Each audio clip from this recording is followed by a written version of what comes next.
नमस्कार दोस्तों। नेपाल में इस वक्त जो कुछ हो रहा है उसे देखकर आप भी दंग रह जाएंगे।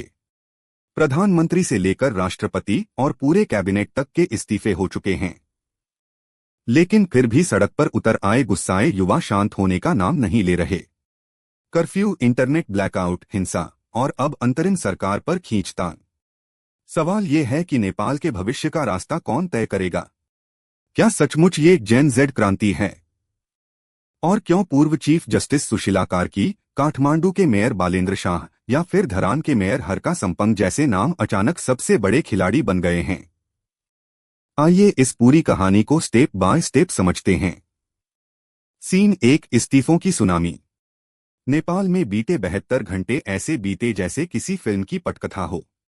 मंगलवार को प्रधानमंत्री पुष्प कमल दहाल प्रचंड ने इस्तीफा दिया। इसके तुरंत बाद कई कैबिनेट मंत्री और यहां तक कि राष्ट्रपति रामचंद्र पौडेल ने भी पद छोड़ दिया। सोचिए, किसी लोकतांत्रिक देश में एक ही दिन में पीएम से लेकर राष्ट्रपति तक अपना पद छोड़ दें, ये कितना बड़ा पल होता है। अब सवाल उठता है, आखिर ये युवा किस बात से इतने नाराज हैं? नेपाल में बेरोजगारी चरम पर है। भ्रष्टाचार ने आम आदमी की कमर तोड़ दी है और जो नेता सत्ता में बैठे थे उन पर भरोसा लगभग खत्म हो गया। युवाओं की एक ही मांग है, नई सोच, नया नेतृत्व और साफ सुथरी राजनीति। इसीलिए ये आंदोलन सीधे सीधे जेन जेड प्रोटेस्ट कहलाने लगा है। बुधवार को हालात इतने बिगड़ गए कि नेपाल की सेना को सामने आना पड़ा। शाम 5 बजे से गुरुवार सुबह 6 बजे तक देशव्यापी कर्फ्यू लगा दिया गया। सिर्फ जरूरी सेवाओं को ही बाहर निकलने की अनुमति मिली। फिर भी कई जगहों पर प्रदर्शनकारियों और पुलिस में झड़प हुई। काठमांडू, पोखरा और धरान जैसे बड़े शहर हिंसा की चपेट में आ गए। लेकिन दोस्तों, युवाओं का गुस्सा अब सिर्फ विरोध तक सीमित नहीं है। वे खुद नेतृत्व की मांग कर रहे हैं। अब आते हैं सबसे अहम सवाल पर, अंतरिम सरकार का नेतृत्व कौन करेगा? बुधवार को हजारों युवा प्रदर्शनकारियों ने ऑनलाइन बैठक कर एक नाम सामने रखा, पूर्व चीफ जस्टिस सुशीला कार्की। कार्की नेपाल की पहली महिला मुख्य न्यायाधीश रह चुकी हैं। उनकी पहचान एक ईमानदार और सख्त फैसले लेने वाली जज के रूप में है। लेकिन दोस्तों, कहानी यहीं खत्म नहीं होती। काठमांडू के मेयर बालेंद्र शाह, जिन्हें सब बैलेंड नाम से जानते हैं, इंजीनियर से रैपर बने और फिर रैपर से राजनेता।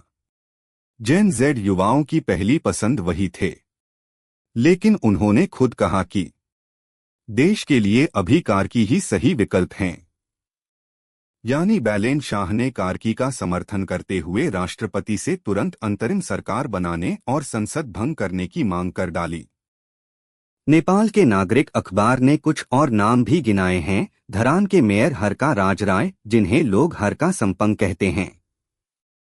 प्रसिद्ध इंजीनियर कुलमन घी सिंह, जिन्होंने देश की बिजली संकट को खत्म किया था। और पूर्व मंत्री सुमना श्रेष्ठ। यानी एक बात साफ है, युवाओं का भरोसा पारंपरिक नेताओं पर नहीं, बल्कि नए चेहरे और साफ छवि वाले लोगों पर है।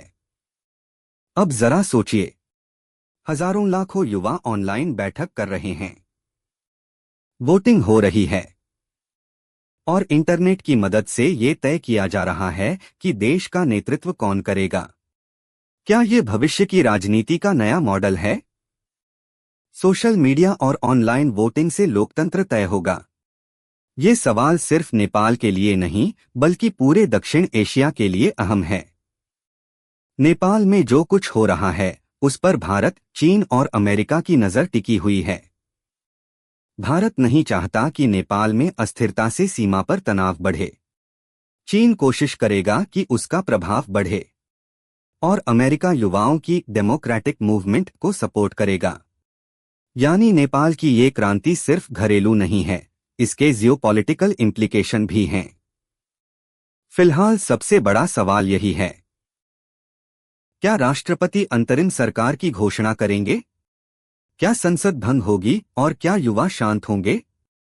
अगर उनकी मांगें नहीं मानी गईं, तो नेपाल और बड़े संकट की तरफ बढ़ सकता है। तो दोस्तों, ये थी नेपाल की जेन जेड क्रांति की पूरी कहानी। जहां एक तरफ सरकार और राष्ट्रपति ने हार मान ली है, लेकिन दूसरी तरफ युवाओं ने साफ कर दिया है कि हम तब तक नहीं मानेंगे जब तक नया सिस्टम नहीं बनेगा। इतिहास गवाह है, जब युवा उठ खड़े होते हैं तो कोई भी ताकत उन्हें रोक नहीं सकती। अब देखना यह है कि नेपाल का ये आंदोलन सिर्फ एक प्रोटेस्ट बनकर रह जाता है या फिर सच में देश को नई दिशा देता है। जय हिंद।